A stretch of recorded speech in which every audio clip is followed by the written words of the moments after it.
Hey, you don't want to be late for this party, do you? You don't want to be late for this party, do you, Mike? It's last I minute didn't know there was betting. a party, man. It is. It's I a would have known party. that. I would have invited some more people.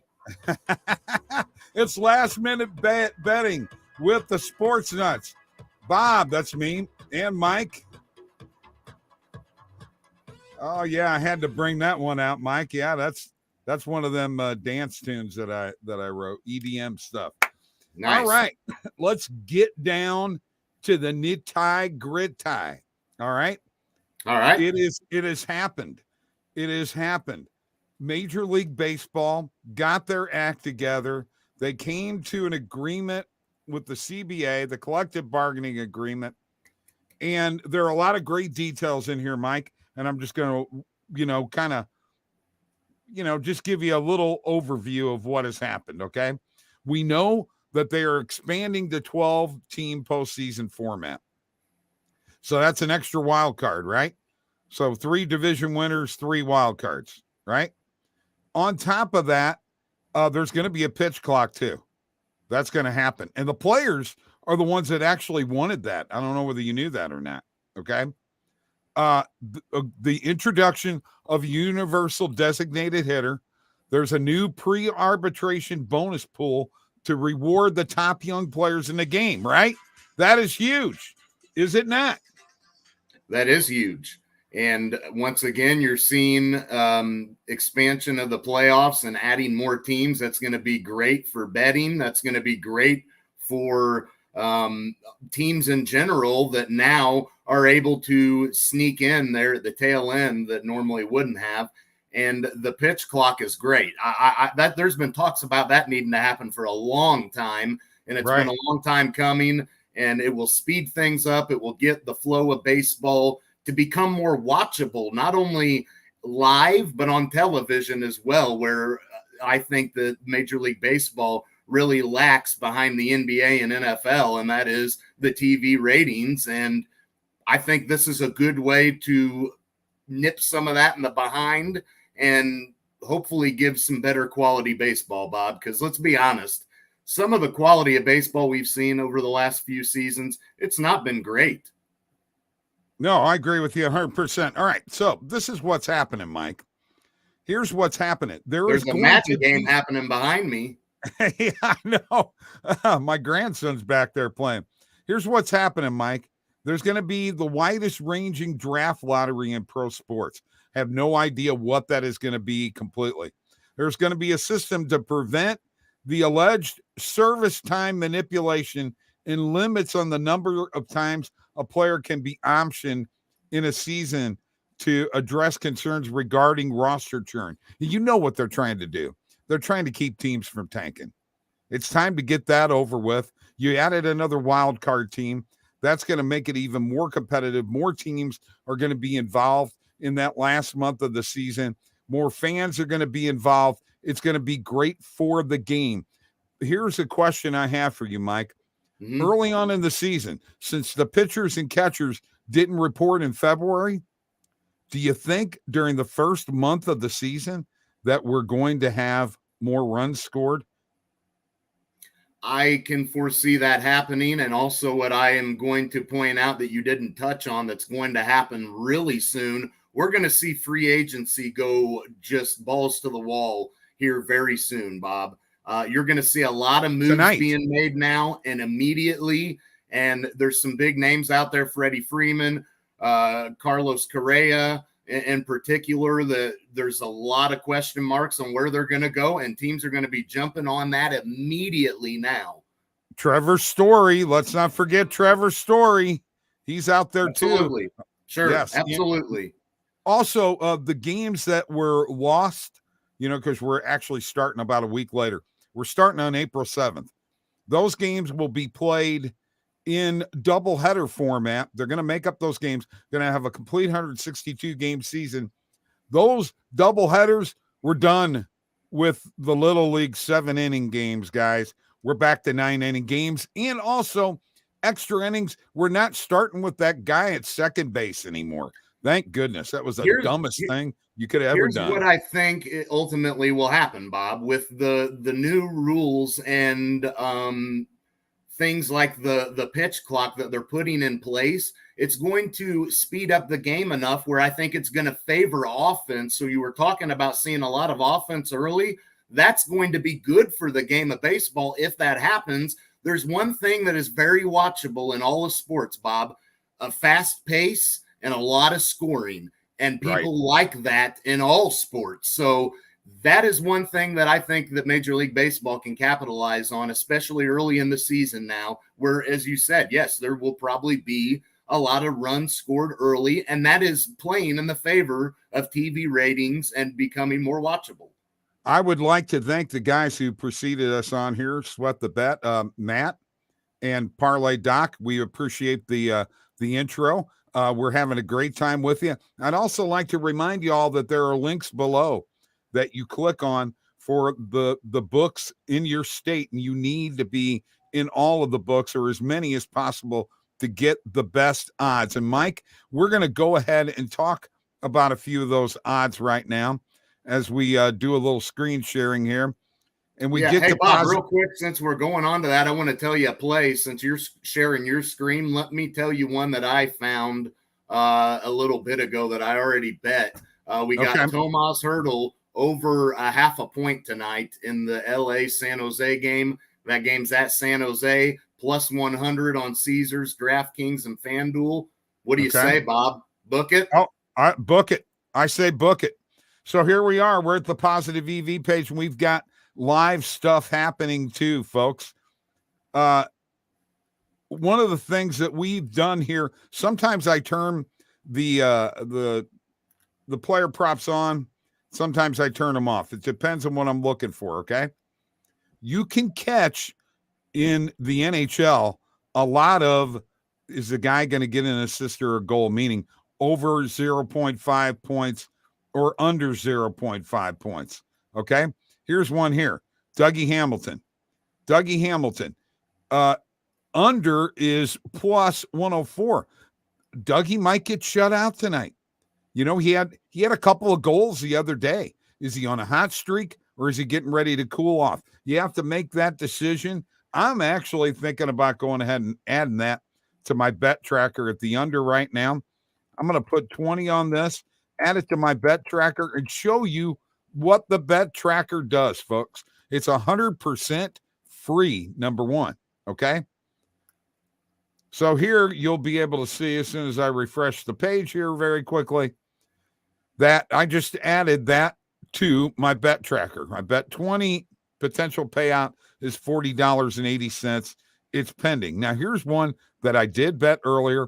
I took the Syracuse plus 5.5 on the Positive EV.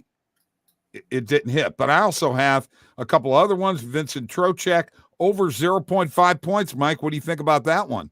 Yeah, I like that. Let me give you one more myself. You're sharing your screen. I don't know if you'll find it on there or not. We've got Nick Schmaltz over a half a point. OddsJam perfect line. If you do find it there, you can point that out. Minus 144 on DraftKings. You're getting it at minus 110. You're looking at a really high 55% chance of that hitting. Yes. I say that's another one. I mean, you're just hoping for a point. The same with the Tomas Hertl one. You're just hoping for a point. Mike, you want me to hit it?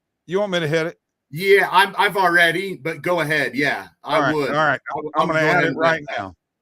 I'm going to add it right now. And here it is on the bet tracker. And once again, folks, don't forget to click the links below for the sports books and the bonuses and everything. Let me quit sharing my screen here and get to a little talk. College basketball today. Boy, there was some scary stuff happening, Mike. Arizona had a heck of a time with Stanford, number 2 team in the country. It went down to the wire, but they survived. Duke had a scare from Syracuse. Butler scared the heck out of Providence. Are you kind of surprised at some of the things that are happening out here? Look at the Boston College. They almost came through again. Took it to overtime. Miami barely wins, and I got to tell you this, folks. I lost by the hook. I had under 139.5. It hit 140. That was a hard one to lose, man. You know what I mean? Yeah. And then as we're finishing up with going around all the leagues and what have you, the Players Championship by the PGA. Tommy Fleetwood is leading along with Tom Hogue and Keith Mitchell, followed by Kramer Hickok, Joaquin Neiman. Mitchell and Hogue and Fleetwood are -6. And, they had a rain delay. So there's a lot of guys like Justin Thomas, Colin Morikawa that are on like their third hole right now. So that's TPC Sawgrass. It's going to be a great tournament. And don't forget, go look at that video on the YouTube channel from OddsJam and check out the video of Randall and Steve and Mike. What's happening tomorrow at 2:30 Eastern time? Oh, man, we're going to have OddsJam TV, baby, and we are pumped and excited, and we're ready to go at it. We've got our act together on what we're going to do now with, Randall, Steve, and we'll see. Pretty well have decided what we're going to do from here on out. It'll be easier. Whatever. It'll be a lot easier to keep track of and post on TikTok and things of that nature. Real quickly, Bob, I just want to point out, you asked me about, Duke and Arizona having a little bit of a scare. I'm not really concerned about it because the bottom line is they won, right? Right. So when you look at teams that are heavy favorites like that, I don't get worried when they have a scare whenever they win the game, because ultimately I think that just adds to being battle tested for the time of year where you're going to have close games like that. So you may as well get comfortable with playing close games and finding out what your team can do in the last 2 minutes of a game when the game's on the line, your season's on the line. And it doesn't scare me away, Bob. I'm still high on Arizona and Duke going into this thing. So no panic here. Well, now you know why these guys are telling us, man, betting these conference tournaments it's tough. Because these teams that are, they've won 7 games all year, they're taking teams down to the wire or winning a game. It's crazy. Look, I missed my lock earlier when I had Matt on my midday rockin' show. I'm going to do my lock of the night right now. And I'm going, Randall, I'm just throwing this at you, okay? This is going to be my lock, and I don't care if I'm embarrassed. If they lose, I don't care, okay? Because I'm doing this because you're calling my St. Louis Blues a pretender and not a contender. Baby, they're contending. They're playing the Rangers at home tonight. I don't care if we got guys injured. We're winning this game. We're beating the Rangers, and that's my lock of the night, Randall. You heard it here. I challenge you on that one. Bet against it. I dare you. Well, I wouldn't bet against that because the Blues just got, I wouldn't say thumped, but they got beat by the Rangers in the Rangers building. A little bit of a revenge factor there. I think the Blues are skidding right now, coming off a tough loss against Ottawa and the Islanders as well. So, and Ottawa was at home. So the Blues have the Rangers at home. The Blues are a good home team. They need to get it together. I like that pick, no doubt about it. I don't know why you're flexing on it, though, like you got something that nobody knows about. I mean, everyone knows that. If you follow hockey, you probably would jump on the Blues tonight with all things considered. Watch out for this, okay? The Blues, the last 4 games, have not been very good in the second period. And what period has been their best all year long? The second period. Sure. You better look at that live, folks, at the end of the first period. And check it out, because you can get some plus money in that second period. I guarantee you. Okay, Mike, it is now time for your lock of the night. And did you win your lock last night? I didn't, Bob, but I won my last minute positive EV play on the Crowder play under 5.5 rebounds. So we'll take that as a win. Look, I'm going to give you my lock of the night, and I'm not going to even pick in terms of a game. I'm going to give you that Tomas Hertl pick, and I'm going to say over 0.5 point. No doubt it's at San Jose. I would hit that for sure. Good odds. It all looks like it should plan out the hit on the positive EV play page. It isn't a positive EV play, so why not, man? Okay. Why not go for that? If I would have, if my Crowder pick would have been that lock last night, it would have hit. So let's go with that. All right. So here's what I want to ask you before we get out of here. Okay. Your team is the Chargers. Yes. I like to call them the San Diego Chargers. Yeah, you can see the Herbert jersey. Right. But they're the Los Angeles shirt.